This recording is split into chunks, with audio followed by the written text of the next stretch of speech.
All right, we're back again this week to talk about our comics. I'm here with Daniel, who's Mhm. got Rook and Knight live now.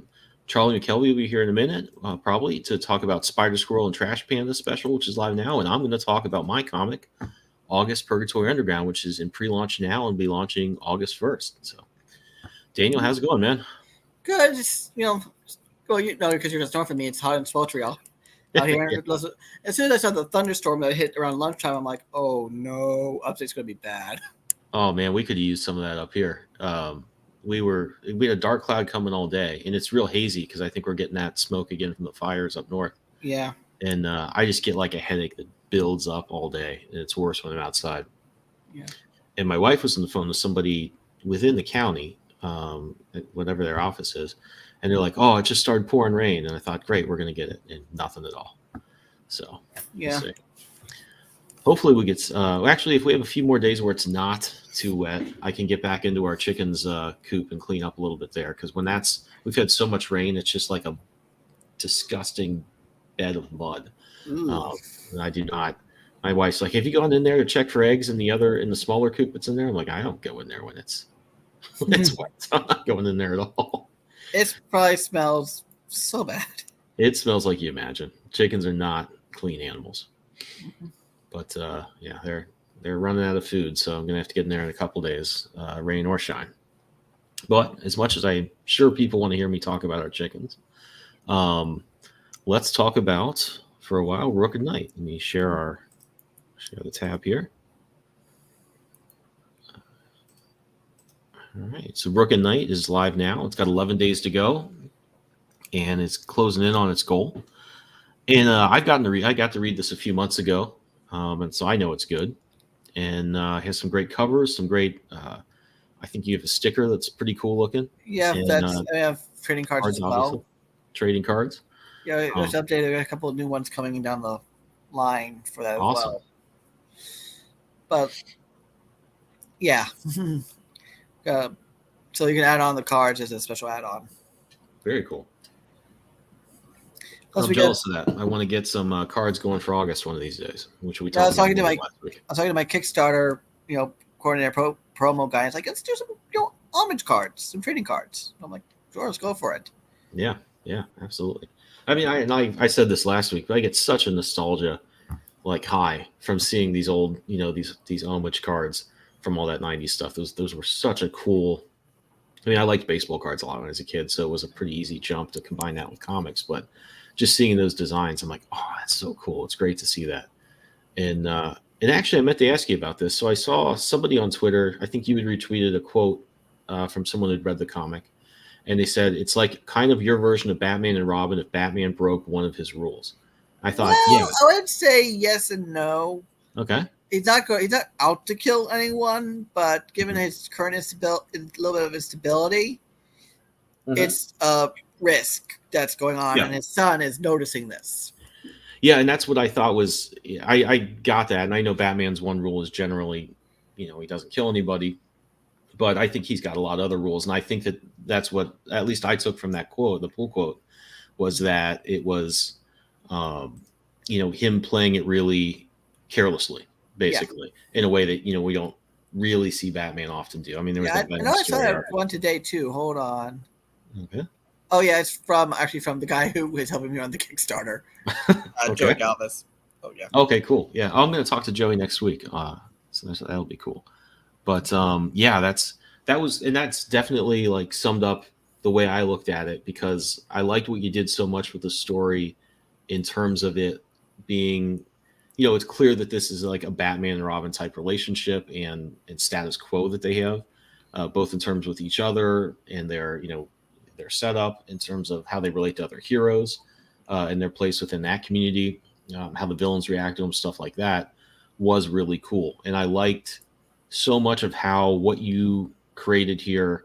I think you did the perfect amount of this is why you do something that uses conventions from say Batman comics or DC comics and that universe. You use it to basically make sure I know the things I need to know for you to tell your story. So Right. there's like I don't have to you don't do a lot of groundwork, and I don't have to figure out a lot as a reader to figure out what their kind of status quo is. You really get that they have like a history, more or less, that they weren't always the way they are now, things like that. So that's what I really thought was cool about it.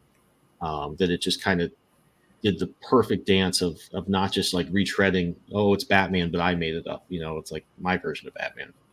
Yeah. It is, but it's also like, this is why I do that, like, and why I do that when my comics too, is just to make sure I don't have to spend time reinventing the wheel to the reader. I can just get to the cool stuff and the stuff that's different and interesting, and the reason you go ahead and do stuff like that. So Yeah. Is that kind of how you approach it? Yeah, it's like okay, what's my archetype?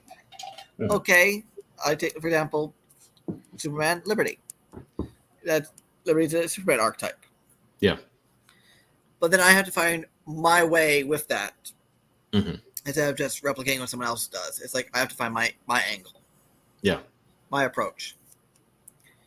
Same thing with Rook and Knight. It's a a dynamic duo Batman and Robin archetype, but again, it's my angle into it. Mm-hmm. At least for and so on and so on and so forth. Yeah. No, I think you did a great job with that. It was cool what I really noticed you doing that when other heroes turned up, when they had kind of a place that was analogous to the Justice League headquarters or Titan's Tower, and they were there, and it was like, okay, I get that, and it was just done in a way that was so perfect as far as moving the story along, and keeping you very dialed into, and that was what I think is cool about it, is it keeps me very dialed into what the main characters are thinking and going through, because I'm not, kind of being taken out of it a little bit. So you can explain to me, oh, this headquarters was built, by this group and this and that. It just kind of works. And I don't get too sidetracked by any new stuff. And I'm very dialed into what the characters are thinking, what they're reacting to. And that's something I always kind of struggle with trying to do, is making sure everything stays with my main character in a way that, like they're kind of your tour guide on the story. You kind of live with them and rise and fall with them. And I think your style of storytelling here really did that. Thanks. I also want to say, if this is going to be the same universe as American Dreams, like, I don't want to just say, oh, this is everything that happened since, because it's still 100+ years. I can't condense that into like 1 or 2 pages. It's a lot of stuff. I can say, this is the world they're in. You don't have to have read American Dreams to understand it, but those who've read American Dreams will see like little, as soon as you see a couple of names, a couple of places, it's like, oh, it's that. Oh, it's that. Mm-hmm. Because it's like you need to have it accessible to new readers as well as newcomers. I think sometimes I say this as a DC fan and some of a Marvel fan about the comics. Sometimes they get a little too incomprehensible. You have to be a long-time fan to know all the story plots. Yeah. I mean, you don't have to reinvent the wheel, start from scratch every time. You don't have to reset, but try to make it somewhat accessible, and don't need to have people go through a ton of Wikipedia and whatnot to understand what the hell is going on. Because it used to be like once you're into the story, you're in the middle of the story, that's a little bit of a problem. But at least with your first issue of an arc, a run, or even a series, you have to ease people in. You can't just slam them. And listen, I had to learn from American Dreams, because American Dreams issue 1, if you read that, I had to put in a ton of exposition. Mm-hmm. And I was like, got better as a writer. It's like, okay, ease back. Yeah. It's so hard to know how to do that with a first issue, because you're like, I've got to explain everything. I've got to there's so much work to be done there in terms of establishing stuff. And you're like, oh wait, this has to be cool. People have to this. It can't just be homework. Yeah. And that's something I've always struggled with. I think I rewrote the ending for the beginning of August several times, and I'm glad I can kind of put it all in the collection and give it a home finally. But I'm like, oh, I have to start with action? No, but that's just, everything starts with action. Why would you even care about it if you don't know the characters? I would just agonize over that stuff, and it's hard to know. Story. Huh? It depends on the story. Because American Dreams, it starts kind of idyllic. Unless you're even in the Kickstarter version of the trade, it's very it's not actually until towards the middle or end of issue 1. Mm-hmm. But it's build up, and then you just have boom. Yeah. Because in contrast, when I do the first issue of the second arc, it starts off like partly idyllic, partly action. So there's that balance because they're also in the first issue of the second arc. So yes, it's a jumping on point, but at the same time, it's less build up compared to arc one, issue one. Yeah, yeah, yeah. It's always a struggle to start that out. It's cause I don't think I've read American Dreams, but jumping into Rook and Knight, I completely knew what was happening, and I even characters that have existed in that larger universe. I got instantly what their role was, kind of knew who they were, what I could expect, because you filled that in so well with the other characters' reactions to them. So like, okay, I get who this guy is, I get where this is going, and you were able to hit the ground instantly because they could have interactions that were not just like me figuring out who they were through their actions. It still had a lot of nuance in terms of what they were saying to each other, sort of how much rope each character was giving, how much patience they had with one another, that sort of thing. Really worked out very well. So that was really well done, I thought. And I will say, for people who are new to my work, there is a catch-up tier. Always. All right, let's get to that here. It's digital. It's digitally and physically. Now, I will say it's gonna be a new version of the trade because Panda Bards. But so there will be a delay between getting the trade to you, or we're figuring this stuff out. So a little bit on the fly, to be quite honest. But there is a digital catch up where you have American Dreams, Night Ref 1, and Rook and Knight 1, and you also have the physical edition, which will be the trade and the first issues of Night Ref and American Dreams. I didn't know Night Ref was a part of this universe. Actually, That's awesome. But again, it's just something we're slowly moving into it. Like it depends on the story, depends on the angle. All right, buddy. If you're gonna stay, you're gonna have to sit down. Cat's got a cat. Yep. Yeah, he is. We had all these flies for some reason just invade our house, and so he's been pretty occupied chasing after them. Yeah, he's gonna be pretty sad when they're gone. But I also like to note, and I've said this I think here or maybe elsewhere, is that originally Rook and Knight was supposed to be a part of a different story. It's where like some of the characters in this Rook and Knight have showed up originally from that story too. Oh, cool. And I was reading through the script and like, okay, I like these characters, but I don't like the story. And remember, I wrote it because it was a little darker, a little grittier, and it's like it's supposed to be kind of like it's supposed to be like a tragic event happening, and the heroic community has to deal with the repercussions. And I'm like, oh God, no, I can't start off the present day arcs of this universe with that. That's just depressing. I'm not starting with a identity crisis.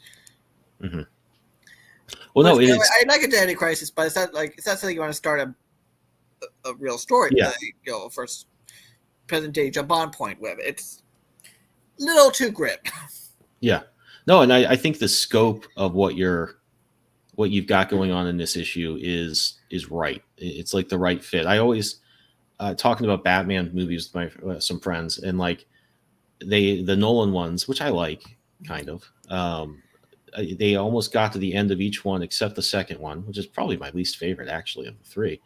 And they're like, you could tell they just didn't quite know how to end the movies. They knew it had to be big, but it felt like a James Bond type of a climax. It didn't feel like the right fit for Batman. And the one with the Joker, I thought it was like they were those two boats and they had to figure out how to save them and some stuff there. I forget the exact mechanics of that plot, but that was to me, I was like, that's it. That's the right scope for a Batman like conclusion. It's big, but it's not so big that it's like sort of a James Bond type situation, which I think the other ones were. And that's I think that you've got the right fit for an intro story with characters like these.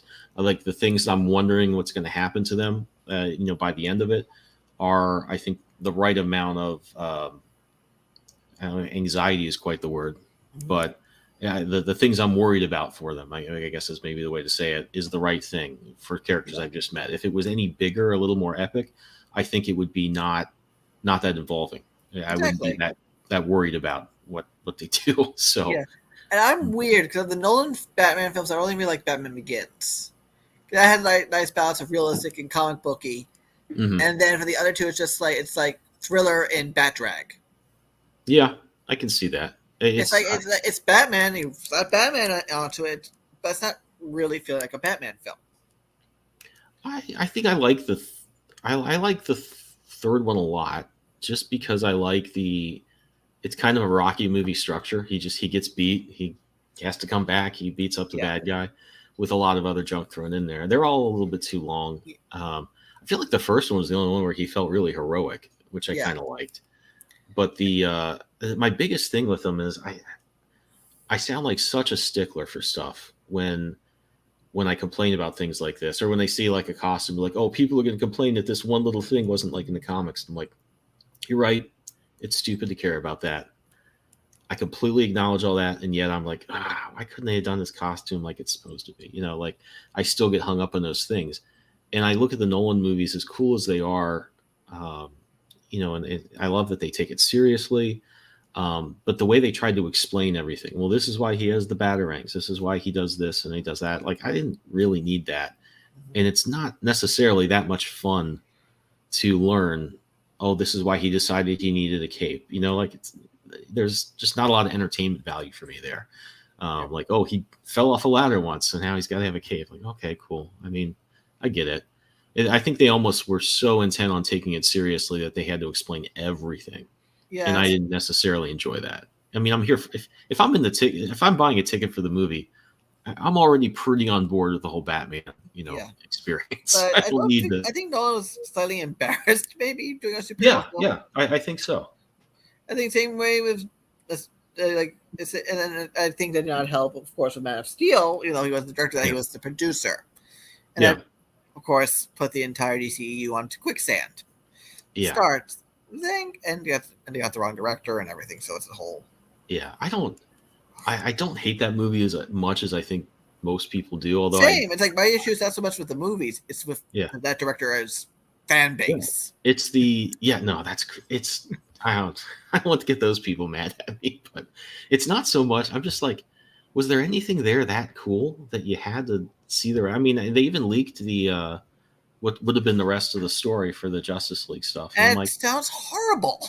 it wasn't that good. I mean, and I enjoyed the Snyder cut actually. Same. It's like it's Um, same, but it's like the sequels were like, no, no, I never don't in a want to see thousand any of years, that no. stuff happen. They were like, I thought there was one cool thing where I guess the way they were going to have Green Lantern introduced was he was going to just like, the world's in trouble, that whatever point of the plot they're in is happening, and like I think it was John Stewart. I'm not sure which Green Lantern they were going to use, They're but playing Jon Stewart because they filmed like footage oh, that's cool. I didn't know allegedly, that. but because technically it was stuff Warner Brothers said no, you're not allowed to do it, they didn't put it in. Gotcha. They're trying to Okay. tell him, do not set up sequels. Do not set up sequels. What does he do in the Snyder Cut? Yeah.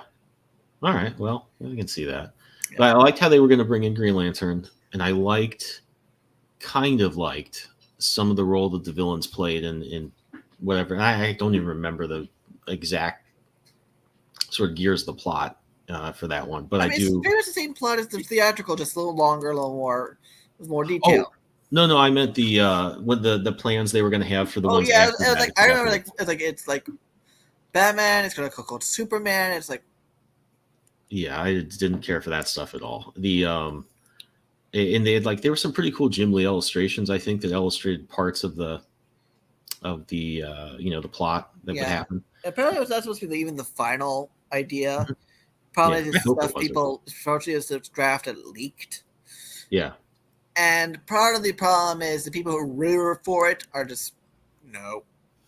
I just can't understand being that excited about that particular vision of those It's like characters. it's not that it's like, and this is why WB probably ultimately balked at it, and they said Yeah, you're going to do part one. yeah. That's. I honestly, having seen, I would have loved to have seen more Dark Side stuff. Oh, I would love to see what Um, they had a whole plan with yeah, Tom King and Anna DuVernay. And apparently, though, that script was not apparently because of some of the fan toxicity. They're like, I don't know if we can touch this without dealing with some real. yeah, It's a shame because I would have loved to see more Dark Side and Desaad and see the new gods and everything. But as we all know, unfortunately, you have enough toxic people, it's going to ruin it for everyone else. Like, for example, and I talked about this recently on Twitter, because Peach Momoko's having a Oh, I certain saw that. restrictions on San Diego Comic Yeah. Con. She decided to put a Retailers Day thing into her for San Diego, which I think is a stupid idea to mummify a bunch of people, but whatever. Mhm. But and I saw this. I was at New York Comic Con last year, and I saw some of this bullshit that she had to go through. It was horrifying. That's terrible. I read I didn't understand exactly. I guess there were two lines of people and they were fighting. No, I the didn't two understand lines. why that was. Retailers were cutting into the lines for the fans, and they Okay. were kind of taking advantage of her stuff, and the line was getting out of order. It didn't help that it was retailers taking advantage of things. And Gotcha. I didn't even know. I knew there were people acting stupidly. I didn't know necessarily who had stepped over the line. I didn't know what the rules were there exactly. And that's why she said for San Diego Comic Con initially, no retailers, period. And then people, of course, made a stink. It's not as if she didn't seem to have a good reason for doing that. It's like her. It's like a lot of people are like, why are we being punished? I'm like, because some of your fellow retailers behaved badly. People don't like seeing fist fights at Comic Cons, I guess. You made her cry. Literally, they made her cry. So it's like, why wouldn't she do that? Yeah, I don't think we want too many fights at Comic Con unless they're from bad cosplayers. I feel like an out of shape Deadpool fighting a not well put together Wolverine. I would watch that fight. No, I'm not going near Comic Con this year. I didn't get my pro badge, and that's the only way I want to go from now on because it's it seems to be a few bucks. Yeah. But I digress. Also, better entrance. Yeah. No, and I down in the queue hall. I've been there a couple times. It's so crowded. I'm not good with stuff like that. It's cool. I went, I think, in 2012 and maybe 2014, and I'm like, yeah, there's just too many people in this room. Yeah, this is me with my mask on throughout the con. Oh, that's a good idea. Well, I had the mask on, but every time I had to take it off because I was breathing and air was going in my lungs. My face was suffocating. Oh my! Because yes, there's enough air for you to breathe, and not so much air for your face to breathe. Yeah, oh, that's rough. It was rough. It was a fun time, but as I said, I don't have a table. I don't have my pro pass, and I would feel uncomfortable trying to do networking with a fan badge. Yeah, no, and a fan badge alone is $50 per day. So it's like, yeah, wow, that's even, I forget what it cost 10 years ago, but I don't think it was that much. I first started going in 2016, skipped 2017 to 2018, 2019. Obviously not 2020 because that wasn't in existence. 2021, 2022 I had pro passes. And this year it's denied. I'm like, what? I saw a lot of people posting that they had not been able to get the pro badge. Yeah, these are people who are bigger, who actually are major names that they didn't get it. And it's that's pretty crazy. I don't know. I mean, I found it. I was a little disappointed. I think the first year I went, I was able to get that page of Mark Begley art I had mentioned the other week from New Warriors for $20. It was crazy, and that's the type of stuff I want to get at a comic. I don't really. Good luck getting your price that good now.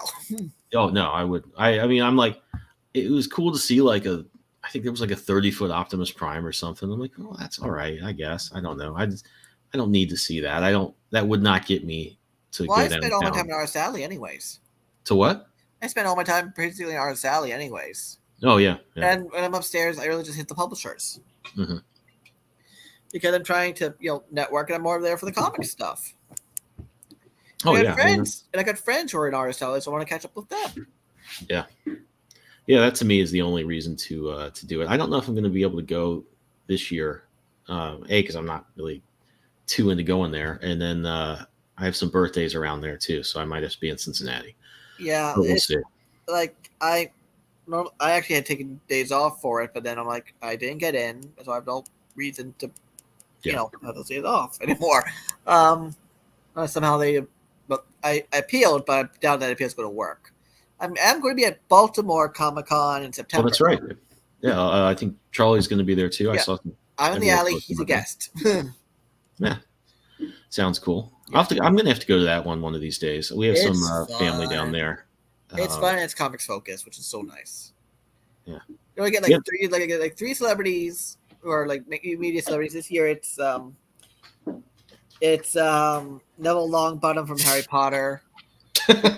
Okay. And Chris Sarandon and Ken Page from Nightmare Before Christmas. All right, that's which I'm excited about, kind of, because I love that film. I know we think a Jew Like Nightmare Before Christmas. Yes, not only does the Jew Like Nightmare Before Christmas, he took it to his great aunts to watch it at Christmas oh wow. every year for years. Well, we always watch it in was, Halloween. well, I was brought up for. There's two ways I was brought up with my great aunts. My great aunt was a Jewish woman who married a Catholic. Okay. Back before that was even a real thing, and the only one who knew for years was who first knew for years my grandmother, her sister. I had to keep it secret from my Jewish great grandparents and from my uncle's my Catholic uncle's parents, who were a military family as well. Funnily enough, apparently the Catholic conservative military family, they were fine with it. The secular Jewish family had an apeshit fit. Well, people get worried about that. But they were married for at least 50 years. Yeah. But when we go up to their house upstate, they lived near Newburgh. Oh, okay, cool. I brought Mother Christmas Carol and Nightmare Before Christmas, and me and my cousins would watch it every year. Like have a little tradition we had.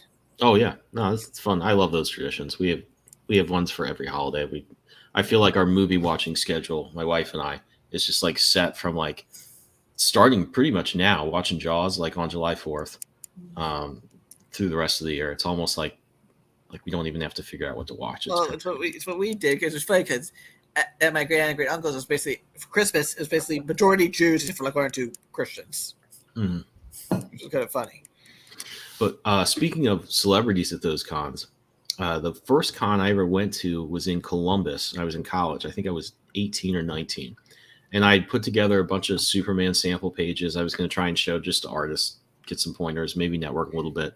Mm-hmm. And I had a great experience. Steve Lieber, who drew Hawkman, I actually did that Jimmy Olsen series that came out a couple years ago. Oh, yeah, I loved it.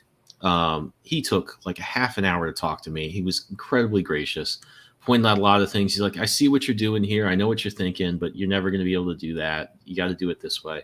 Just great practical advice. I think he took me over to maybe William Stout, one of those guys that draws the really good lizards, and was kind of getting some pointers from him too. He was really generous with his time. It was a great experience. And my dad, who's not into this stuff at all, was just hanging out by the celebrity table, just people watching basically. And he had like reports on every celebrity and how full of themselves they seem. Because there was, I think, there was one of the Superboy actors from the TV series in the 80s. He said that guy was a dick, man. He thought nobody even came to see him, but he acted like he was God's gift. And there was this playmate next to him. She was the same thing. I think Adam West was there, and he said he was the worst one. He acted like you'd think he was Tom Cruise or something from the way he acted. And but he said Frank Gorshin was right by where he was standing, and he didn't have anybody coming over to see him. So my dad just like talked to Frank Gorshin, not really knowing too much about who he was. I would love to meet Frank Gorshin and Adam West, but never got the chance. Oh yeah, it would be cool. He's like, oh, that guy was awesome. I talked with him. I think they just talked about golf or something. I don't really do celebrity stuff. I do, like my first Comic-Con was actually New York Special Edition. What I think it was put on Marie Pop. It was supposed to be like a comics focused summer convention. Mm-hmm. And so I got to meet several people I talked to online.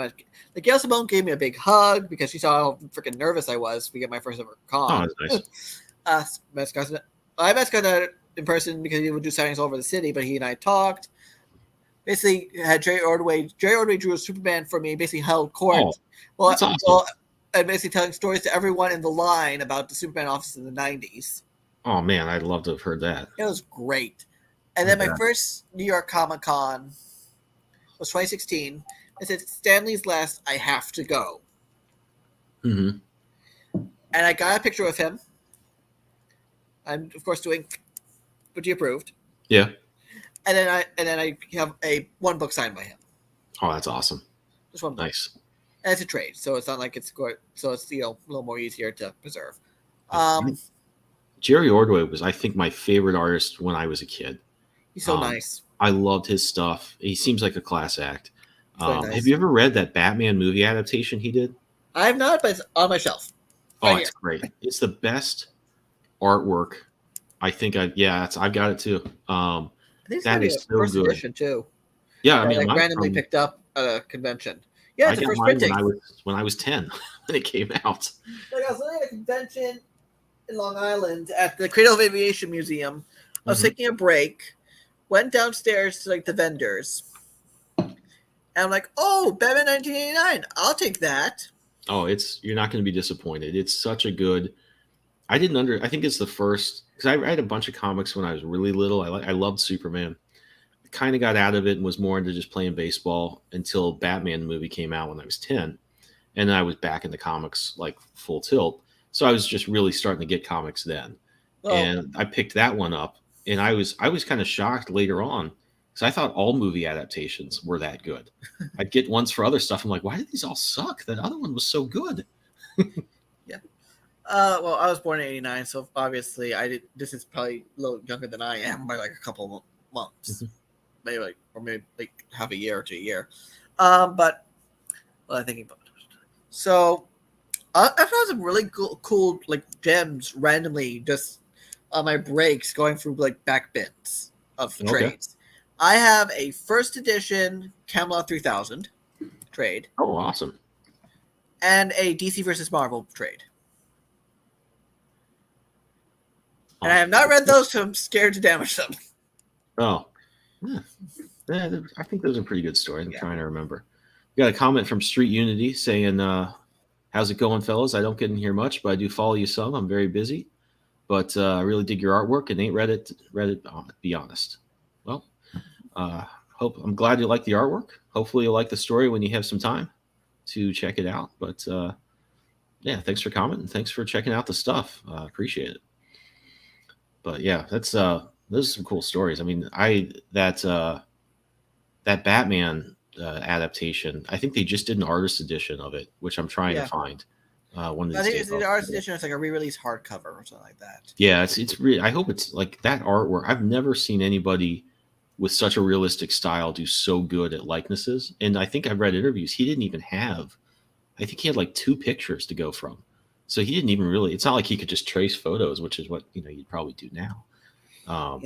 And like everybody looked perfect. And then the Batman Returns one, which is good, but it's not nearly as good as the Batman '89 one. Has some really good artwork in it. The likenesses are pretty good. And Garcia Lopez did the inks, so it looks pretty good. But it just didn't have that same. I think even the way they wrote that first one was certainly truncated and it moves along really fast because it's trying to do the whole movie in 48 pages, but it still like did that pretty intelligently. Kind of to harken back what we were saying about our, we introduce these characters, you have one issue, how much exposition you do. They really, I think we're solving a similar logistical problem, but doing it really well. And then that was I think also one of the first computer colored comics I'd seen. So I was just blown away by that thing. That was one of my favorite comics of all time. Okay, it looks like it was Dennis O'Neil writing. That's no surprise. Steve Irwin, not Steve Irwin, on pencils. That was the Batman Returns one, yeah. Yeah. Jose Luis Garcia Lopez on inks and Tom McCraw on colors. Yeah. It just didn't have the magic of that first one. And I don't think I've seen a lot of other Steve Irwin work. But when Garcia Lopez goes over somebody, he really, I don't know if they would bring him in to like really take over on something, but it almost looks like his stuff. I've seen him do that with a few different pencilers, and I'm such a big fan of his. I'm happy to see it. But he's a regular at Baltimore. Oh, is he? Yeah, it's really funny. So I did have a whole bunch of random comic book creators. That's awesome. At the Sheridan, because we were all staying at the Sheridan teams. And like because the Ringos were in the other room and we weren't going because we weren't nominated or anything. But now you are. Technically yes, technically no. And I still don't want to go because I'm like, technically I'm not the nominee. It would be Travis because he's the showrunner of that anthology, and also I don't eat shellfish. So it's like their big selling price is have an authentic Maryland crab cake. I'm like, I don't eat shellfish. I don't eat any seafood. Yeah. So it's like, or they just say or appropriate substitute, but I'm like, I don't have a real motivation. I'm debating it. But I don't have a real motivation at the moment to go. I can see that. Yeah. But I digress. So, and I'm getting ready to leave because we're just hanging out and whatnot, and I look over to my left as we're going along, and I notice because people are coming in and out throughout the evening. I turn to my left before I'm like getting ready to go, and Jose Luis Literally, Garcia Lopez had just sat down, like just at the end of the table. I'm like, whoa. I'd love to meet some of these guys, but I don't know what I'd say to them. I don't have anything of value to impart. It's like, hey, I really like your stuff. Okay, thanks. That's basically what I said to Stanley. I was trying to say something very insightful, and it's like whatever came out, I was like, Yeah, it's probably just not much to talk about, but it'd be yeah. cool But to also, I meet was them. at the very end of a very long line, and it was all kind of like a cattle call. Yeah, I can see that. Yeah, I'm sure people are trying that. That's got to be a pretty tiring, Some of the way to lines in spend New a York are weekend. just insane. Some of the lines Yeah. in New York, just in the artist alley, are insane. Let alone the celebrities. I remember, I think it was 2018. Yeah, it had to be 2018 or so. Nope, no, maybe 2016 or 28. One of those. So I think it was maybe 2018. Yeah, maybe I don't know. So I'm walking back. It's one of those, 2016 or 2018. I'm Mhm. walking back after the end of the con. I'm seeing this celeb signing. I went, oh, it's Carrie Fisher signing. Oh, I'll get her Oh, next year. oh, And that's sad. of course, 2 months later, Yeah, but she'd have been fun to meet. She seems she like would a have been fantastic. What's really funny is, so she did a one-woman show here in New York years ago. My dad and my mom got front row tickets, oh, to which cool. I was like, why didn't you get me a ticket? I was, but they had booked it before came home from college Okay. for that break. He brought on the Princess Leia sex doll to What? basically make fun of it. Oh, okay. Yeah. And she's like, it's sure to my father who's in the front row. She's like, Sarah, you want to come up? Oh man. And he's like, no. Yeah, that's cool stuff. So I'm gonna switch gears a little bit here. Our friend Charlie McKelvey is not here tonight, but his campaign has got 24 days to go. Spider-Squirrel and Trash Panda Titan Size Special. We talked about this a little bit last week. There's some really great artwork here, And um, I'm in it too. and Daniel's in it as well. I was Um, short in that. so this is some really. I gushed all about this artwork last week, but I could probably do it again. This I think is drawn by the guy that was generally a colorist, but also has some really good penciling chops, which we're seeing here. Um, Dean Haspiel has a story in it as well, Yep. which looks really cool. And definitely check this one out. A lot of great artwork here, great humor, fun characters, and you want to check this one out. So, and also some really great covers. Charlie's kind of shared his advice on, what kind of variants to offer. I think he said Pat Shand advised, you do an iconic one, you do a story based one, and you do an homage or a silly one. And I think that's And the really mystery one been from Baltimore. oh yeah, which has we've seen, but I think everyone else is going to have to wait to see. But it's a very cool piece. I Yep. couldn't believe how awesome that one was. So definitely check this one out. Um, and if we can switch gears yet again, my book, August Purgatory Underground, is in pre-launch now, and it's going to launch on August 1st. Really pumped for this one. I had mentioned a little bit earlier that it took me years to figure out really how to do this story. Um, I was kind of doing it over and over again, sending out pitches I'd never hear back on. And then when I finally did get a chance to get it published, they wanted it in 4 issues. And I've talked about that a little bit. I'm really grateful that happened. I think that was the right pace to stay with a character, especially a new character. And I think it's probably of any format the most akin to like a 90-minute movie, which is I think the perfect amount of pacing as far as like going with a character, experiencing some ups and downs and some setbacks with them, and then hopefully happy ending or a triumph at the end. So the only thing is I had all this extra stuff that would never had a home, and I'm glad that with this collection I can have the collected published version, all the covers, and then a ton of extra material. I think this one right now is clocking in at a little over 200 pages with all the extra stuff. I could easily put in more, but we'll figure out what makes the cut. But I'm excited to get this one out there. And also, if you're watching, I have a link to a digital PDF version that's 80 plus pages of content, including a lot of the extra artwork and sort of art book section. I've got a 13-page prequel that's from a few different drafts, but kind of did mesh together pretty well. which I'm really excited to finally feature. So I hope if you're a fan of Star Wars, Indiana Jones, any of those 80s franchises like the Transformers, G.I. Joe, He-Man, this is kind of all those things mixed together and kind of told in a story that I think reflects on those types of franchises, the types of situations they'd be in, the way they'd fight, have these epic events where nothing, except for maybe Transformers the movie or G.I. Joe the movie, the status quo would never change. So I kind of thought it would be cool to take something like that, but make the status quo change and then make all these characters go ahead and react to it. So that was a really fun project for me to approach. It's kind of all the stuff I love mixed together, and I'm excited to be launching the campaign. So hopefully, if you're watching, check out the link. The PDF is totally free. You can download it right now, and has about 80 pages of really cool stuff in there. So you might want to link everyone's stuff in the chat. I'm sorry, what? You might want to link everyone's stuff in the chat. Stuff in the chat? You might want to link everyone's. Oh, yeah. Let me throw that in there. It's on the YouTube, but of course, people are watching this other places. Let me go ahead and here is the link to the campaign, and the link to the PDF is right here.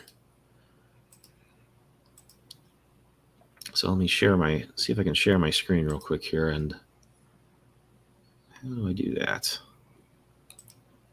Oh, there we go. Screen. There we go.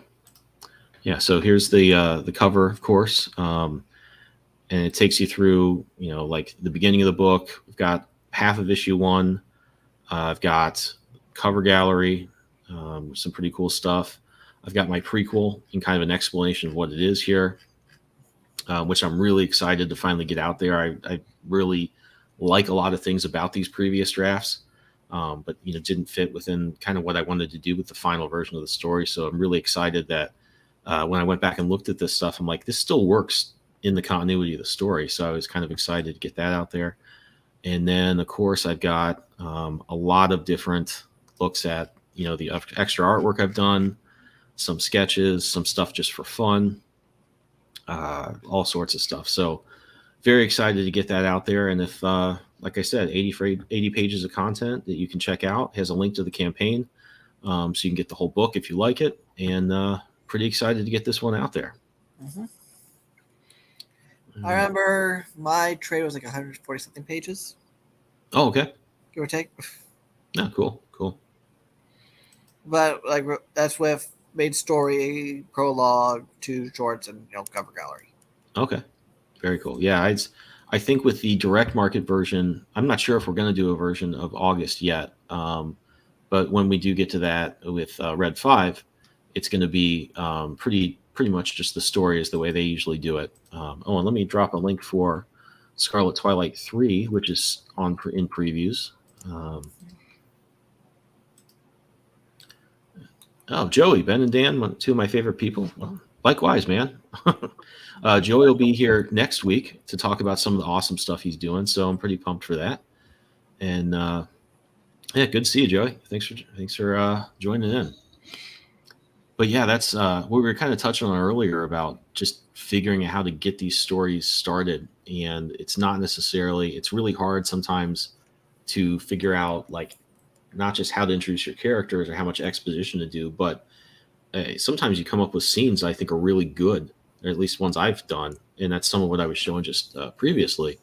I was really excited for those scenes, but I thought this is, while a really cool thing, is not necessarily something that fits in a like introductory story. If I were doing like a 30 issue run, yeah, I'd find a way to work that in and it would be fine. But if it's just like you have to be really disciplined about what you throw in there to stuff like that. And that's what I think is really tough about just getting a story rolling. Yeah. The what I did with American Dreams, like originally I had this whole big, maxi series idea for this origin story. And then I got to the former publisher before I went self-published the rest of it.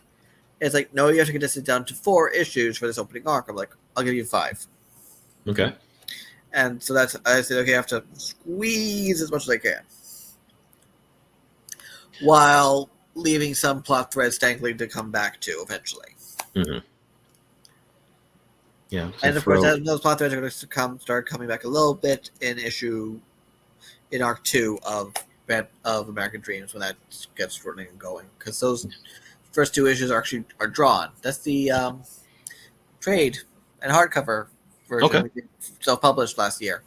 Yeah, I just wanted to throw up American Dreams on the screen. Is this a Scott McDaniel cover? That is a Scott McDaniel. That does the look hardcover like cover. Yeah, I'm pretty good at spotting artists, so yeah, I could see that one a mile off. But yeah, it's I like I've said, I'm grateful I had to make the cut down to. I initially wanted August to be like 12 issues at least. Had all these kind of side plots, some of them pretty cool, planned out. When I finally found a publisher, they were like, well, 4 to 7 issues. So I kind of cut it down to 7 issues, and I sent that in. They said, by 4 to 7, we actually meant 4. It's like, okay, cool. And I was kind of dismayed at the time because I'd fallen in love with a lot of the way that plot was structured. But I also, looking back, comparing the 7-issue one to the 4-issue one, I'm like, the 4-issue one is a better ride. I think you get more. I think you would get a little not bored, but I don't think you'd be on the right, have the right kind of emotional up and down. You'd either have too much of it or that you get lost in the plot a little bit. I don't think you'd be there with the main character in the way that I think you really are in 4 issues. So I was kind of glad to have that structure. And looking back at it, I was like, I don't think I'll ever do another thing that's not at least a story like that. Like the rest of my August stuff, I'm going to do. I have 4 issue stories planned that are kind of like the main parts of his life. And I might go back in and try and do like a more traditional comic run of like certain parts that might be 20 issues or something like that. If I ever lucky enough to be able to do that. Mm-hmm. But I think that 4-issue structure is just a really solid thing. And I think it kind of came about because publishers just wanted something that's not too much of an investment before you could get to a trade. But at the same time, especially for the types of stories that you kind of do when you're starting out or starting out with a new character, it's really the way to go. Yeah. I have trouble condensing. It's my personal weakness. I have trouble condensing. Mm-hmm. So I'm like saying to myself, trying to tell myself, max 6, if possible. Like I was doing the Mad Cave Talent Search script I was writing up for Talent Search this year. And I wrote a 12-page script, and I'm like, okay, I'm ready to submit. And I look at the requirements, it said 8 pages. And I went, oh no. There's a lot of this very nice and somewhat tight 12-page script. And I'm being like, okay, this is going to involve a lot of combining and cutting. Yeah. Which is what I did. But the original version that I wrote was so wonderfully paced 12 pages. Mm-hmm. It still wonderfully works at 8 pages, but that involved a lot of editing of myself to basically no, squish. And when I was doing the thing for Charlie, I'm like, he said, okay, I'll give you 6 pages. I'm like, okay, I have to figure out how to do this in 6. Mm-hmm. And the thing I did in Ringo nominated Cthulhu Invades Wonderland, the Dodo story, I was again, said, only has 6 or so pages. Like, okay, I'll have to squeeze as much as I can into that 6 pages, which I did. And I'm doing another anthology short. I won't say where because it hasn't been officially announced yet. But I lucked out. I got allowed to do 10 pages, so I have a little more. It's probably because we noticed there was a script error on my part. Uh-huh. Where we had 2 pages with the same page number. But then we talked to the guy who's showrunning, and he's like, we could give you a couple more pages to let it breathe. I'm like, perfect. Yeah, you find out later. Joey Galvez agrees with us, or Joey agrees with us on the 3 or 4 issue structure too. Yeah, I don't think, like I said, it was something forced upon me. Well, I go on the higher end, but 5 or 6. But yeah. Yeah, I don't know. I mean, I don't think I'd ever. That's kind of my baseline now, and it's not necessarily the practical parts of it. I think it's just the right. I think especially when you're. I remember reading this book about Disney characters, or it might have been actually I got to go to Disney World when I was a kid when they were working on Aladdin, and my mom and dad got me this package that let you go visit. I guess they had some small outposts of their animation studio there in Orlando, and they were talking about how they, what they do with their characters specifically to make you really like them. They said like, oh, you really almost had it down to a science, and I think they were really smart about it. They like, you want to have them, you want to feel sympathy at this point. You want them to be kind of happy about something that goes good at the end of the first act, be really sad for them when it comes crashing down later in the second act. You want to have them kind of act slightly like a jerk, and then when the audience, hopefully the audience is like upset, they like the character so much they're upset they're being a jerk. And they had a real set of like kind of hoops these characters had to jump through to get the right relationship with the audience. And I think, and those movies were all about 90 minutes, if I'm not the really good Disney run in the late 80s, early 90s. But you really were like dialed into those characters in a way that I think that the 4-issue structure, I guess maybe we're saying 3 to 4 to 6 or 3 to 6. It kind of does that. I think that I've kind of been like thinking on like other stuff I might do with August. I'd love to do a 20-issue run of certain points of his life just to be able to do, like I was reading my old Savage Dragon trade, and I love how he just do this sort of Claremont thing where he drops in a 3-page little sidebar that's going to be the A plot in like 3 or 4 issues down the line. I love all that classic comic stuff, and I would want to do it maybe for those reasons. But I think for the kind of monumental stories for the character, and I think Scarlet Twilight was the same way. I really wanted it to be that length. I think that's the 3-act structure kind of really lends itself to that pretty well. So, of course, the Scarlet Twilight sequel is going to be about 8 issues. So I guess I'm already breaking that rule. Yeah, it's like I mean, I got so used to writing American 5 issues, and then the former publisher before I went self-published, the man I picked it up. Mm-hmm. Like, okay, all future runs have to be 4 issues. I'm like, fine. And then that dissolved, and so I'm like, okay, I can do everything it's multiples of 5 now. And then Bandit Bards does it as 1, 2, 3, double size 4. So it's like, okay, that can work too. Yeah. So the hardest thing, because I made that last 2 issues be like a cliffhanger ending, and then I could do the same thing with this, so everyone knows you're going to get a big, action-packed, finale.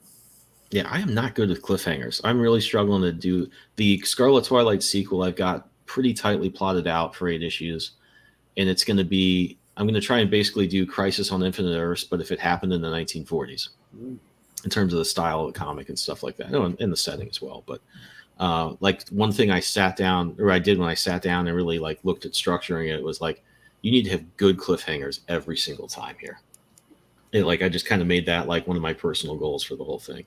Yeah. So hopefully that'll work out pretty well. Yeah, I mean, I'm also working. Well, you and I have been talking about it somewhat because I'm trying to cajole you to do a cover for it. Sherlock Holmes and Phantom of the Opera, which is not the actual title. And again, it's like I have to set things up where I have to be relatively condensed. I'm probably going to do this in like 5 to 6 issues max. I don't want to go too big, especially if but I was aiming to do like an ash can of issue 1 by like next summer.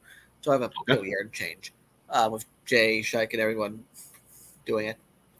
But like I have to end, this issue with a big tune in next week kind of thing, which is so you have to go into the mind of the movie Serial a little bit from the 30s and 40s in your case, or in my case it would be like the it would be like the serialized novel like Charles Dickens would do what Phantom of the Opera. The novel originally was a serialized novel, I think, in Le Matin in Paris.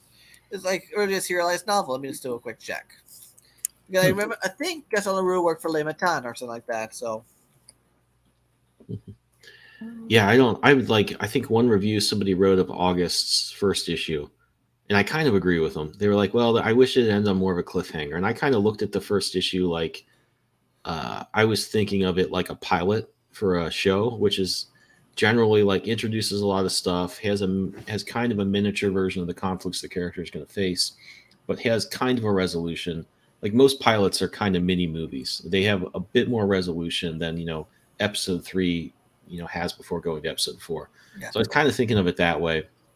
But I looked at that review, which was positive aside from that. Of course, I'm sure you don't do the same thing. I only fixate on the bad things. You can say 10 nice things and one bad thing. And I'm like, Yeah, oh.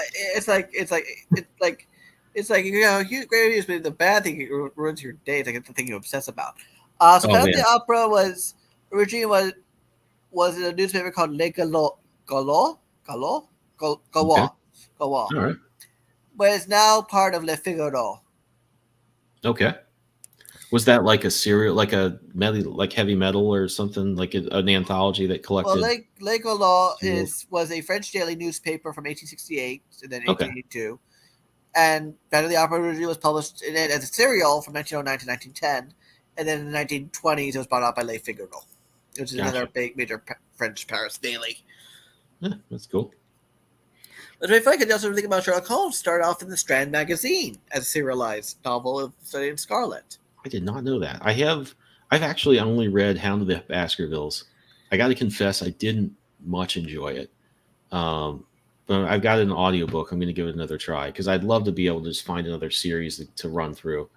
Um, the guy I work with is a huge Sherlock Holmes fan. Loves more than anything, he loves the serials with Basil Rathbone and Nigel Bruce, which are pretty good. If you can find it, I really got the Blu-ray of the first season. I need to watch it, but I've seen bits and pieces before.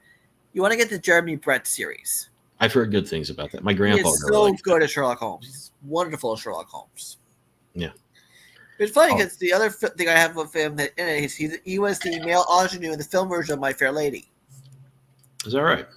Yes, but he doesn't do his own singing. No. Yeah. He was actually dubbed by the guy who sings for Prince Philip in Sleeping Beauty. I did not know that. I And don't it's think I've very ever funny. actually seen Sleeping Beauty, to be honest with you. Now that I think of it.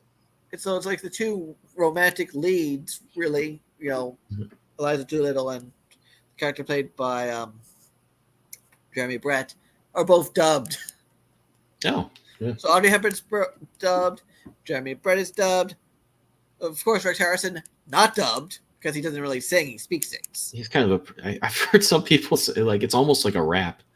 And I would not know much about that movie at all, except for one of the years in high school. The play that we did was My Fair Lady, or I think we did one that was My Fair Lady, and it wasn't Pygmalion. Is that what the other Pygmalion's the one's original called? play by George Bernard Shaw, yeah. Yeah, I think it was the one with the happier ending, which is My Fair Lady. Which is not, yeah, My Fair Lady is the happier ending, which technically was the revised ending they did for the original film version of Pygmalion, which ironically Shaw hated that ending because he Sure thought he it's supposed to does. end. If you read the actual play Pygmalion, and I have a book which is both Pygmalion and My Fair Lady together in Well, at one the volume, end, so you can she compare and contrast. kicks him to the curb, right?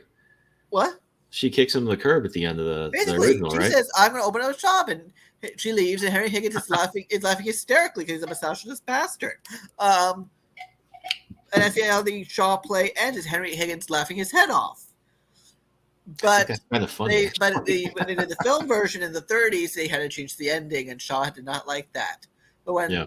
Ellen J. Lerner was doing the musical libretto, and you have to remember that he lifts whole passages out of Pygmalion for that because he got the rights.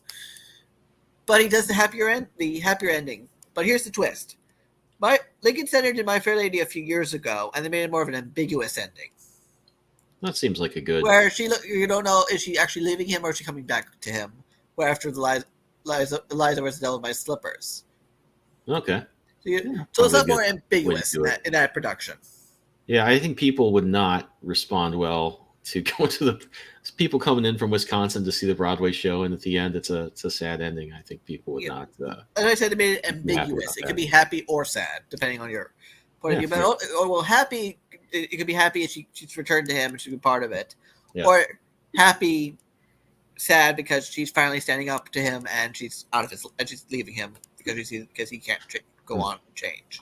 Yeah, I still remember I painted a like a giant stage sized. Well, I helped paint. I didn't like create it. Our art teacher, Brother Wanda at our high school, ran the art department. Designed this huge stage sized like backdrop of London. It was beautiful, and we just kind of all had to paint different sections of it. So I'm very familiar with that particular one. The big set for My Fair Lady at Lincoln Center was a rotating house for Henry Higgins. Oh, that's cool. It was a wonderful little piece of art. But then, like for certain scenes, like the Ascot scene, is much more simplified because they think that the house goes off stage, and it basically has an open like stage for the most part with some some prop trees and everything, as the people come out in their fancy outfits and whatnot. The big sets are that the opera house. What else? The flower market and the bar that Mr. Doolittle goes to for his bachelor party. Oh, okay. Yeah, I remember that song. That Which was is a a good very song. funny, which is a great number. Yeah, I remember that. Like, I didn't get that when I watched Batman the movie. There were a lot of jokes in there.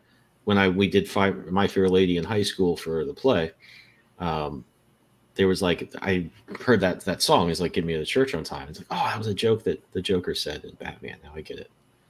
Honey, we gotta go to I gotta get you to the church on time, or something like that. Yeah, no, I love that's. It's crazy to think. I didn't plan on talking about Batman '89 so much, but I could talk about it forever. Um, the that movie's so cool, and it's crazy to me that they didn't even have an ending. I think they had another writer's strike at the time. Now that I'm thinking about it, but they didn't even know what to do for the end of the movie, and came up with that after I think seeing Phantom of the Opera some night, like while they were shooting. They're like, "Oh, why don't you go up to the top of the church and they have a fight there?" And it's such a good ending. It's actually It's probably more like, I think probably more like Hunchback of Notre Dame. Still Lon Chaney, still Universal, but I was gonna say of all, like that was such a inspired ending. I think it wasn't like the most far out thing in the world, but I think of like movies that have a really good punchy ending. Batman is kind of one of the only good ones, in my opinion. Like the first Star Wars does, that one does. Even Indiana Jones, as much as I love him, the way he always ends up at the end, like there's like kind of a fight, but it always is sort of it's kind of baked in. It's going to be Deus Ex Machina ending. I hope I'm pronouncing that right. And I feel like as much as I love those movies, I wish the ending were like a little punchier. And of course, in this last one, have you seen that one yet? No, not yet. But Okay, it's like how this is like I'm just telling him we're still on, so maybe he'll pop in for a quick sec. Who knows? Oh, okay, cool. Yeah, I missed that. Yeah, But yeah, the no, I won't spoil it, but the the fact that they took that part of the movie and just extended it for like 30 minutes, and I'm like, oh my god, that was a terrible decision.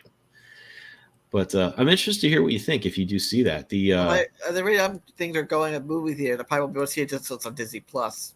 Oh yeah. Well, so let me. But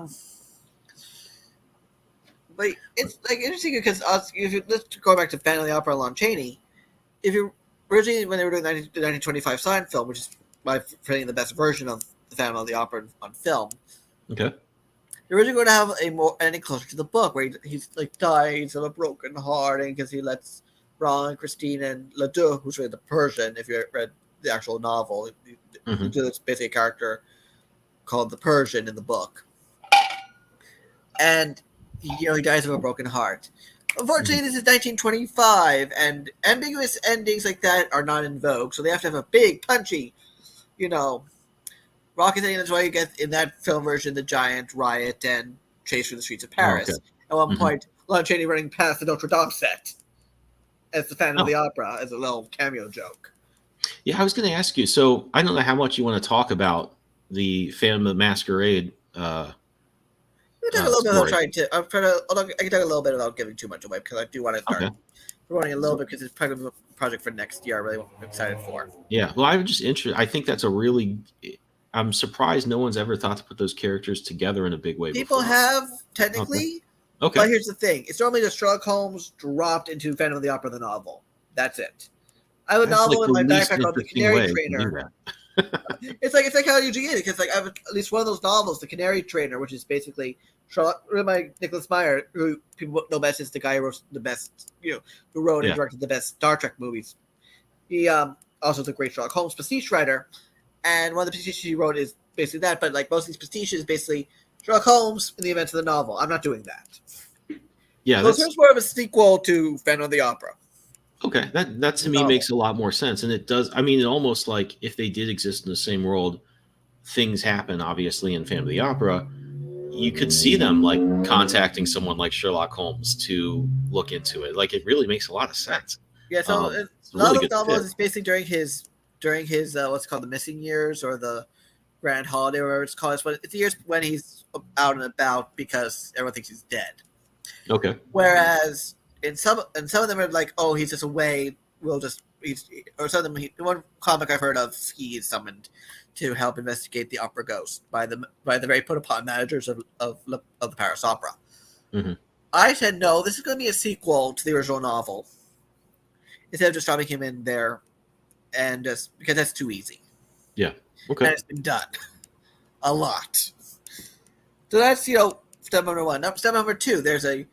If you know Phantom of the Opera the musical, you might also know the very terrible sequel, Love Never Dies. Oh, It never came to New York. It did not do well in London. It's not good. I've heard there's some songs I like in it, but it's really not. Mm-hmm. And there's a couple similarities to it in my story, but I said there's certain points where I went, no, we're not touching that. No.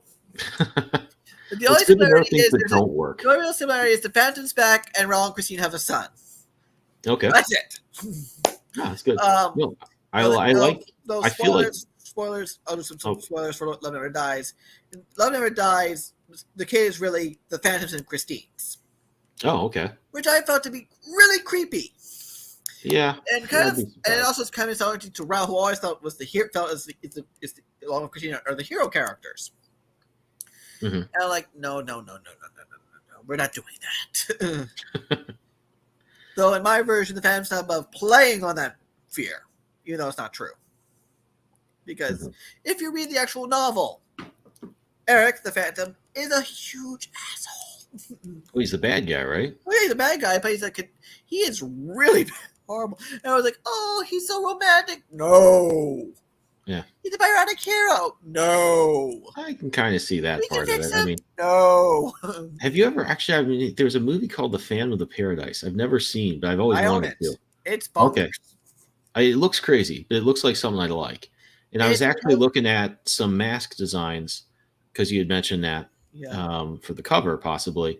And I'm like, the one that you had shown me, I think there was a version they made in like 56, 8, something like that. It's not the broken one that everybody's used to. Yeah. That it looks like, everybody else has been using art-wise kind of for that. And I was like that, but I thought maybe if I put in a little bit of the pointed nose that other guy has in the Phantom of the Paradise, that might look cool. We'll see. It'll definitely look cool. Because the issue, of course, Phantom of the Paradise is kind of like part Phantom of the Opera, part Faust. Okay. I won't say any more because you haven't seen the film yet, but it's a really fun, weird film by Brian De Palma, and the main star is really the villain, who is played by what's his name? He voiced Penguin in Batman the Animated Series. Paul Williams. Paul Williams. Yeah, he was in Smokey and the Bandit. I liked him. Paul Williams is great as the villain, and he writes all the songs for the film too. Okay, cool. So it's a really fun movie to watch. It's a good like schlock movie. I'll say this. It's a good schlock. Yeah, no, it's very 70s. It looks like it's like totally up my alley. So I'm looking forward to it. Have you seen the trailer for it? I did, yeah. Yeah, so you're a long time ago, but yeah, I hadn't thought of it for a long time actually until we were messaging about this story. Yeah, and I was like, oh yeah, I gotta. Because the problem with like some Phantom mask designs, it's normally like this mask design, and you see it in the Lon Chaney version. Though his has a cloth flap to cover up the skull face, skull mouth. Cloud Range wears it in the 40-something version, which was the big budget remake Universal did, which really wasn't very true to the story at all. It's also the one where we first have the Phantom's disfigure hits someone through acid in its face instead of from birth, as is in the novel. Oh, okay. I thought he at one point was normal looking and became messed up. In the original novel, he's born deformed, and that's okay. In the musical, he even says a mask is his first mask. Was his first scrap of clothing. Gotcha. So, have you seen League of Extraordinary Gentlemen? Yes. One with Connery. I actually like that movie. It's a guilty pleasure film of mine too. I'm a huge Connery fan, so like just to see him as Alan Quartermain, like, and he's cool, like I was like, I'm there just for that. The rest of the movie can be horrible, and I wouldn't mind. I didn't like the villain in that, but it looked like they were trying to pick up like he was kind of the Phantom or something like it. He called himself the Phantom, and Connor's Corman goes, "Oh, how operatic!" Oh, okay, I forgot that line. And then he calls himself M because again, Bond joke, and they find out he's Moriarty. Yeah. Oh, was he Moriarty? I didn't remember he's Moriarty that. He's supposed to be Moriarty. I remember he was Moriarty in the comic. He's in the film version as well, but he has like 3 different identities. Gotcha. He has the Phantom, M, and Moriarty. Yeah, that movie is actually. I think that movie holds up. But even if the parts it doesn't, and there are some parts that are clunkers, but like just the introduction of Quartermain when they go find him in Africa, I'm like, that's the coolest scene. I love God save the Queen. That's how patriotic we get around here. Huh? It's like the whole scene in the bar. God save the Queen. Everyone just sputters, and he goes, and that's how patriotic we get around here. No, that whole scene was cool as hell. It's just. I'm really glad Connery got to play that type of character one more time. That's one of the great moments in action. It's like they're using machine guns. How unsporting! They must be Belgian. Yeah. No, I think his performance in that was great. If you're just like I like the old James Bond movies a lot. I think you mentioned you watch those too. I have a design of the Nautilus that's really fun too. That was pretty cool. I did like that. I liked I actually liked the practical effects on Mr. Hyde. I thought maybe I know they were not very well accepted at the time, but having seen so many bad CG characters in recent years, I'm like, oh, dude, I'll take that any day. That at least has like some artistry to it. And it's not. I mean, part of it is CG because he's of course so big, but like, the face prosthetics are real, I believe. Yeah, no, I dig that. And then of course. Apparently, we find about the car, which everyone remembers the car in that because it's such a element, so it's like a Batmobile. Apparently, it was so hard to drive that people kept crashing it. Oh, really? Yeah, it's like it's like it's like the 6 wheels, and everything. You think it has great traction, and everything. No, it's like too heavy in like one end, so it's like not easy to handle. That's fun. Actually, I was watching a documentary about the new Casino Royale, the one with Daniel Craig. It's actually not one of my favorite movies. But the Aston Martin they had in that, they rigged it to flip at some point in the movie. He crashes it, and the bad guys catch him. And they said that car is so well put together that they like had the charges to like knock it or ramp it over, and it would flip. And they said it just went back on 4 wheels like a jet, like turning. It was just so well designed. So they ended up having to redo it and put like charges on the ramp so it would flip it over like they wanted to in the story because it was just so easy to drive and so well made. But there's a whole course in Skyfall they bring back the classic Aston Martin. Yeah, I liked that. I did like that one. And I was like, the film we were like, yes, the Goldfinger. Yeah, that's the one everybody wants to see. But Austin Powers. Yeah. I'm actually really disappointed they never made another Austin Powers movie once Daniel Craig was James Bond. There was discussions about it, but it never came to fruition. Oh, I thought that would have been so funny. It's like they had Austin Powers, but he's like all kind of roided up and like violent or something. I felt like there was a lot of tension between that new version of James Bond and Austin Powers. Well, the closest thing Austin Powers for we're gonna get is those ads for like was it for Ford or GM? I forget about that. It was a car commercial. Oh, okay, yeah, I do remember that. That's what I know. And then, but yeah, like this is really. I started writing issue 2. Well, you read the script so far, so you know I read part of it. Writing part of issue 2 because I had started explaining in issue 2 how is this a sequel? How did certain character who spoilers, the Phantom dies in the original novel, so how the fuck is he here? So I have to explain that, and I actually came up with a pretty good explanation, I think, in the script. See, I haven't read that part yet, or if you're still working on it, I think I didn't get too far in the script, so it kind of got away from me. But I found that when I have to figure out a constraint like that with a character, like how does this guy survive this thing, or pick up on some pre-existing bit of story architecture, that's always been pretty easy for me. Like to figure out how to do that is a lot easier for me to like work with a blank page and like think, how do I introduce this? How do I do that? If I have to say, oh, okay, this character was left in this place, how do I bring them back, or where do I bring them back? How do I reintroduce them? Explain it. Well, guess what will give us. Gastelum, the original novelist of family opera, leaves enough hints for me to go, okay, I can use this as a reason. Mhm. Yeah. No, I found that those are like those types of problems, and I'm running into that a lot when I was planning out the sequel to Scarlet Twilight. Like that was the easiest part, I thought. In a lot of ways, just having to solve some of those problems, knowing like, hey, okay, I know I really want to see this character again. I've got to figure out a way to get them back in the game. Uh, those were really fun problems to solve, and they almost like wrote themselves. Whereas other things where have to figure out like, well, what kind of story, how do I want to handle the conclusion? How do I want to get this part of the scene established? Those are like much tougher to do. Yeah. But I've never found it to be a chore to like have to kind of do some cleanup on a pre-existing character situation and get them moving to where I need them to be. That's the part. Yeah, I know roughly where I want to go with this. I have a rough idea of where I want to go. It's just how we get there is how it might be a little more flat on my pants. But I have an idea of, because I've outlined character beats and where I want to go, and we're going to have certain characters and whatnot. There are some characters in there that are not from Family Opera or Sherlock Holmes, but they are from another work of literature in that book. Awesome. Comic.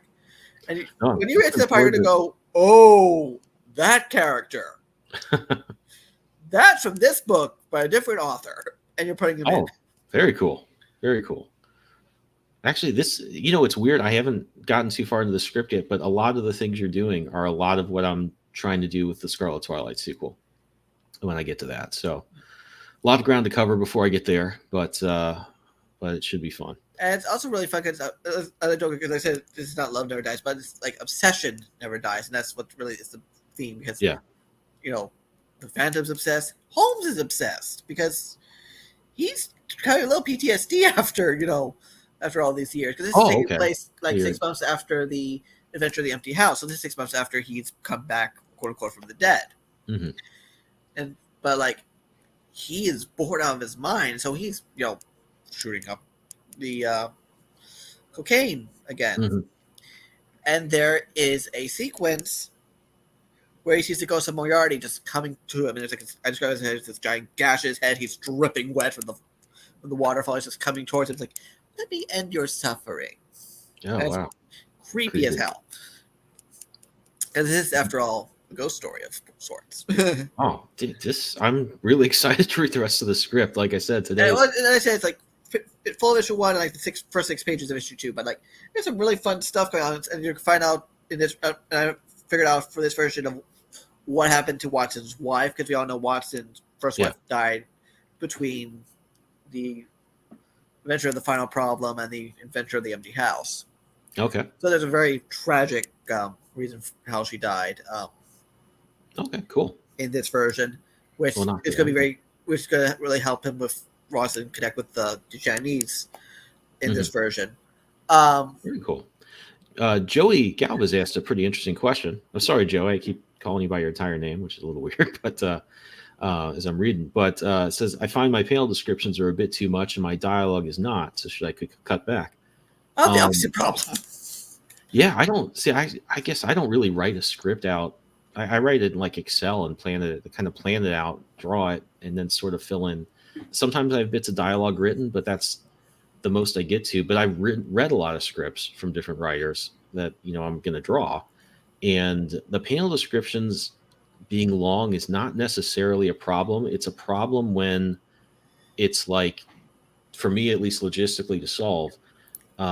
If there's a lot going on that is going to sort of broaden, if you think of like the scene you're setting with a camera, and you're sitting there and you're looking at it, and everything you describe is going to be a part of that scene. And if there are certain things that are not facing each other that we both need to somehow have visible, that's where I think it runs into problems when you have the lengthy panel descriptions. At least that's been, just my side of things as an artist. I see things like that, and it's like, well, this character is smiling, and they're facing this character, and this character's also got something important about their expression, and then in the background, something else important is happening.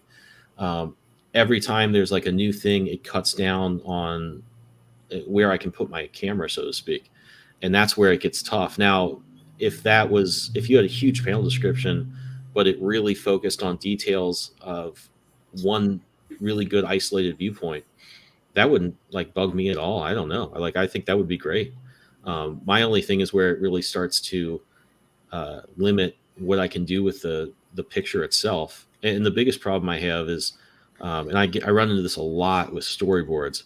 People will say like, frame one, uh, a mom and her son come back from the grocery store. She opens up the fridge and she gets out the orange juice, and I'm like, that's like 5 pictures at least. So Yeah. that's I think it's only a problem if you're not thinking visually. If you're thinking visually, I like getting more information, even if it doesn't end up in the final product for some reason. It's really helpful to know what to foreshadow, what to kind of just to build the atmosphere of the scene and to build up the characters. So I don't know. That's my take on it.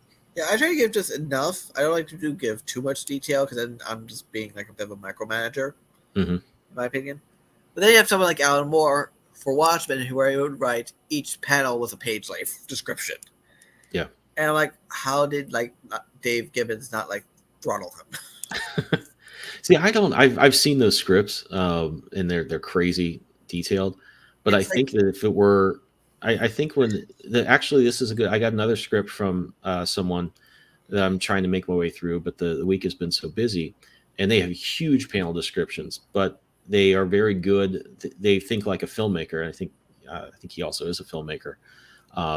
And he'll say like the camera's here, and then he sets the scene, and those panel descriptions are really extensive, but I can tell he's thinking visually, because he's thinking about the camera more or less.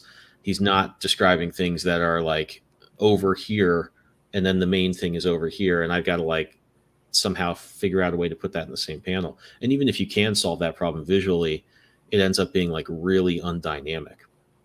And then somebody's like, "Oh, I thought you would make it look cool." Like it's like there's no way to do that. But that script is really good, even though the panel descriptions are almost reminded me of that Alan Moore apocryphal story.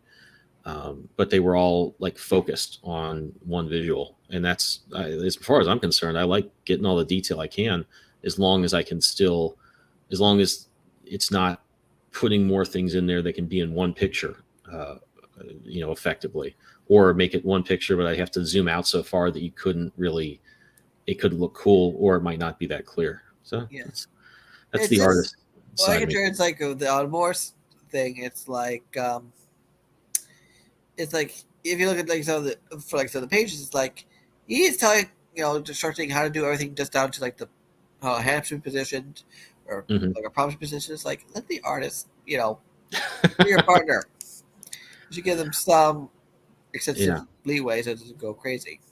As an artist, I agree with that. I do have, in this case, and obviously we're not all Alan Moore and Dave Gibbons, but I think that the detail, one of the reasons I keep going back to Watchmen is just like you can read that thing 20 times and you're still going to find new stuff, and it's going to make sense. It's stuff they did think about and they did put in there on purpose. And so that's one of the things I think that gives that story such value. And it's the reason why it's still around after all these years, much to Alan Moore's chagrin, probably. But like that amount of overthinking, I think, is what really gets you Watchmen. And I think Dave Gibbons is such a clear storyteller too. It's hard to imagine anybody else being able to do that so well. But I think that depth, and I don't know exactly. I've never like read the script and like looked at the visuals and seen, did he throw out half the stuff Alan Moore wrote, or did he stay faithful to it for the most part? But I think that amount of crazy over describing did really, it did have some value, at least for a reader.